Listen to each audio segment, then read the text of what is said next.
नाहीतर खुर्च्या खाली करा. अरे आमच्या मागण्या मान्य करा. नाहीतर खुर्च्या खाली करा. लाईट आमच्या हक्काची. नाही कुणाच्या बापाची. लाईट आमच्या हक्काची. नाहीतर खुर्च्या खाली करा. आमच्या मागण्या मान्य करा. नाहीतर खुर्च्या खाली करा.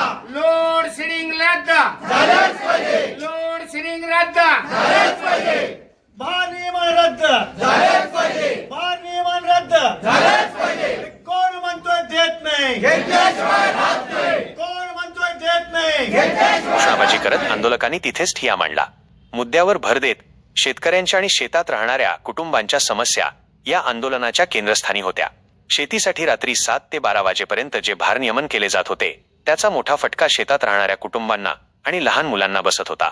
रात्रीच्या अंधारात राहण्याची वेळ आल्यामुळे नागरिकांमध्ये तीव्र असंतोष होता.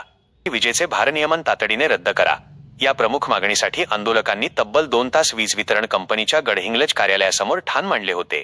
यावेळी अमरसिंह चव्हाण, संदीप चव्हाण, जयसिंग चव्हाण, दयानंद पट्टणकुडी, मलिक अरबोळे आणि रवी माने यांनी वीज वितरणच्या अधिकाऱ्यांना थेट धारेवर धरत जाब विचारला. आंदोलकांचा हा आक्रमक पवित्र्यापुढे प्रशासनाला झुकावेच लागले.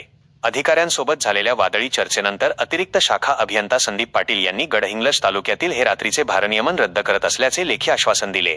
या निर्णयामुळे शेतकरी आणि ग्रामस्थांना मोठा दिलासा मिळाला असून आश्वासन मिळताच हे आंदोलन मागे घेण्यात आले.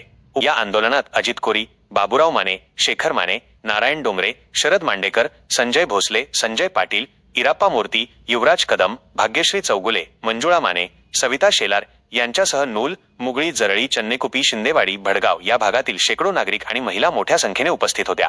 गडहिंग्लज आणि परिसरातील अशाच ताज्या व थेट घडामोडी पाहण्यासाठी आमच्या लाईव्ह गडहिंग्लज या युट्यूब चॅनलला नक्की सबस्क्राईब करा, लाईक करा आणि पाहत रहा. लाईव्ह गडहिंग्लज. धन्यवाद.